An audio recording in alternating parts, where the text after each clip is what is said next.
বিভিন্ন একক মানে এখানে তিনটা একক আছে। নাম্বার 1 এসআই একক, লিটার অ্যাটমসফিয়ার একক, আর সিজিএস একক। কি কি একক? এসআই, লিটার অ্যাটমসফিয়ার এবং সিজিএস, এই তিনটা এককে আর এর মান নির্ণয় করতে হয়। তো সব থেকে সোজা হলো লিটার অ্যাটমসফিয়ার, আমরা সোজাটি দিয়ে শুরু করব। তাহলে প্রথমে আমরা লিখি লিটার অ্যাটমসফিয়ার বা লিটার বায়ুচাপ এককে, লিটার বায়ুচাপ এককে আর এর মান নির্ণয়। এখানে মনে রাখার উপায় হইল, আমরা যখন যে এককে আর এর মান নির্ণয় করব সেক্ষেত্রে আমরা আর এর মান নির্ণয় করার জন্য যে রাশিগুলো দরকার, যেমন আদর্শ গ্যাস সমীকরণ পিভি সমান কি এন আর টি। তাহলে আর এর মান নির্ণয় করতে হলে সমীকরণটা কি দাঁড়াচ্ছে? PV by N T. তাহলে এই যে আর এর মান নির্ণয় করার জন্য বাকি যে রাশিগুলো দরকার এগুলো তো প্রমাণ অবস্থায় বসাইতে হবে। তো প্রমাণ অবস্থায় যখন আমরা যে রাশির মান বসাবো অবশ্যই ওই রাশিটার একক আমাদের মাথায় রাখতে হবে। তাহলে আমি প্রথমে ধরো চাপের মান বসাতে চাই, তাই না? তো চাপের মান বসাইলে চাপটাকে কোন এককে বসাইতে হবে? অ্যাটমসফিয়ার এককে, কারণ কি আমরা লিটার অ্যাটমসফিয়ার এককে আর এর মান নির্ণয় করতেছি। এবার আয়তনটাকে তাহলে কোন এককে বসাইতে হবে? লিটারে। বুঝে গেল? এন এর মান হচ্ছে মোল সংখ্যা আর টি হলো তাপমাত্রা।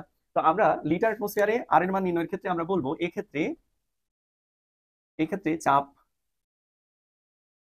কে অ্যাটমসফিয়ার এককে এবং আয়তন বি লিটার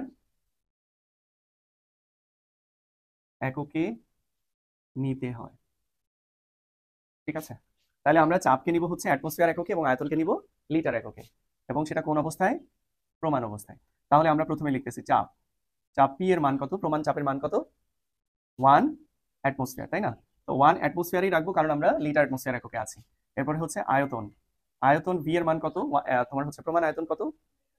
22.4 লিটার, তাই না? প্রমাণ অবস্থায় 1 মোল যে কোনো গ্যাসের আয়তন। আচ্ছা, এরপরে হচ্ছে মোল সংখ্যা। আচ্ছা, এই মোল সংখ্যা কত এন এর মান? এই যে আমরা আয়তন কত বসাইছি 22.4 লিটার, এটা কয় মোলের আয়তন? তাহলে এন এর মান হচ্ছে 1 মোল।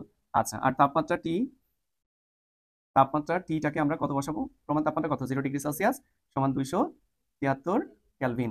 ব্যাস, এবার আমরা মানটা বসাই। তাহলে এখানে পি এর মান বসাবো 1, পি এর মান বসাবো 22.4 লিটার, তারপরে নিচে হলো মোল সংখ্যা 1 আর এন টি এর মান হলো 273। ওকে, এবার ক্যালকুলেশন করলে এখানে মান যেটা আসবে 0.0821, তাই না?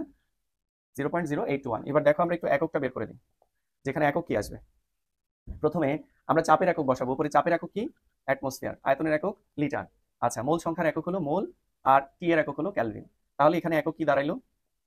লিটার অ্যাটমসফিয়ার পার মোল পার ক্যালভিন। ঠিক আছে?